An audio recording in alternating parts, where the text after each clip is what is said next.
wanted to spend a little time indoors. And it's that time of the year, if you're watching this, where everybody stays indoors. So what better time to, work on the machines, pass some time, fix up what needs to be fixed, maybe tackle the tapper, and see if I can figure out how to get the paint off it. But for now, we're looking at the Galaga control panel. This thing comes off, pretty easily. It's not too bad. There's some rust on the the black sections where your hands would rest. It is what it is. It's old. It's filthy. I'm gonna try and. You can see it's actually from this point of view, it's actually pretty dirty. It looks good in the light, but it's really dark and faded. I'm gonna take some magic eraser and just see if I can just get the top layer of grime off it, but not scrub too badly. It is a giant sticker, so it's not like paint's gonna come off or anything like the side of the machine. But what I'm gonna look at today is fixing this, or at least seeing what the problem is, so I can figure it out. Buttons are filthy. I can take those apart and clean them. That's pretty simple stuff. But flip this over, it disconnects with a single connection that probably never came off in 30 years. I had trouble getting off with one hand, so I had to kind of climb inside the machine.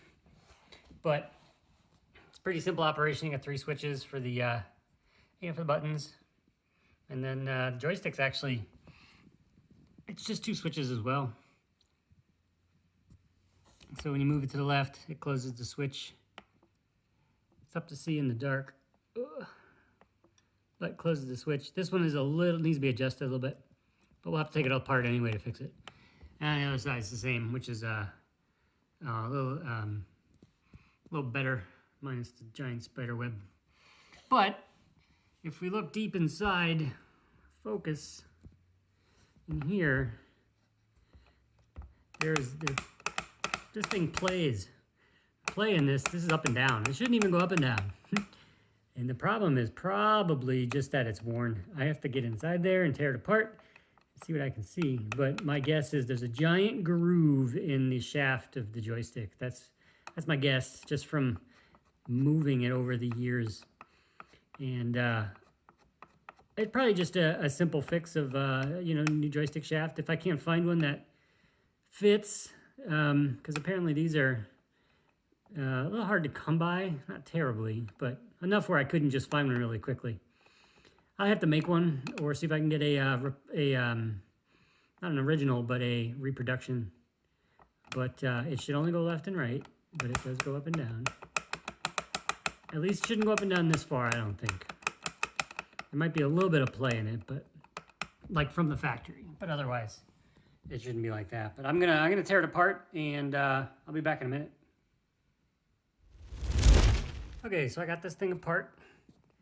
It comes apart pretty easily. The control panel is it's 2 pieces. It's got the actual panel itself with the artwork on it, and then there's just a piece of wood.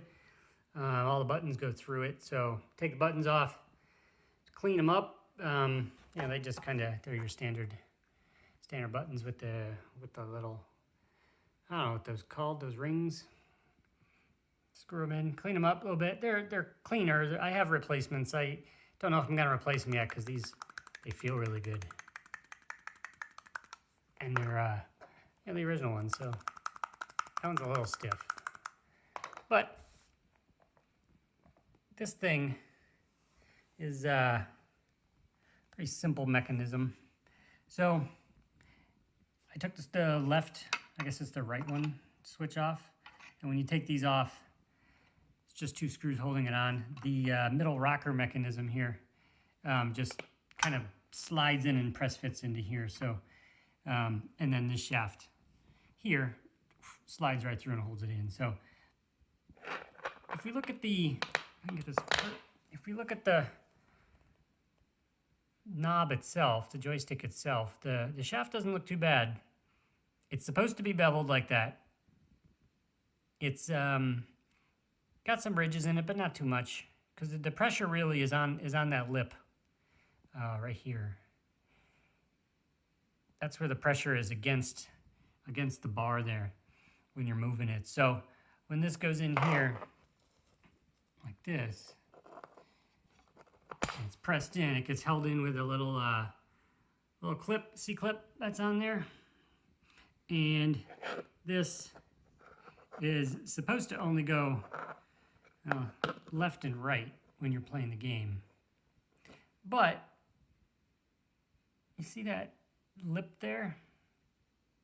The whole mechanism is hard to do one-handed, but the whole thing rocks in all directions. And I don't know if that's a function of that whole piece supposed to be connected to the cross member, or if it is just play from years and years and years of use. But I don't know if that's supposed to rock or if it's supposed to be one piece. Was it welded on at a factory? Was it, is it press fit in some way? I guess it's probably a press fit that, has worn and broken loose. And so this whole mechanism goes up and down as well as left and right. So that's where the actual problem is. What I can do is I can put something like a washer in there, probably temporarily, to stop it from being able to move. But I can't use anything too thick because that C-clip has to go on the end there. But that's the only fail point. Everything else seems to be pretty solid. There's not much else to fail in one of these because they're so simple. Like the little rubber bushings there, still in good shape. The switches just have to be adjusted a little bit, but overall it's extremely simple. So I don't know what I'm gonna do. I'm gonna try a washer and see if I can clean that up. And just get rid of the slop until I can find maybe see if I can get if I have to get a new piece, if this is press fit or not. I'm not sure. I'll have to do some reading, but let me see if I can find a washer and I'll be back in a minute. Yeah, I'm not gonna be able to find anything. So here's a little better view of what's going on. It looks like it's a press fit rivet or something that's pressed in and then just supposed to be as tight as possible, but over the years it's just been bent just from use. So that's all I can do for now. I'm gonna put this back together and then look online to see if I can find any replacement parts. So if you're having a similar problem on some of these older games, I bet it's along the same lines. It does look bent, but I think it might just be the shadow. No, that actually might be bent. Anyway, that's it. Just a small update while we're stuck at home. So I don't know if I'll have more videos throughout this next couple weeks, but if I do, stay tuned. See ya.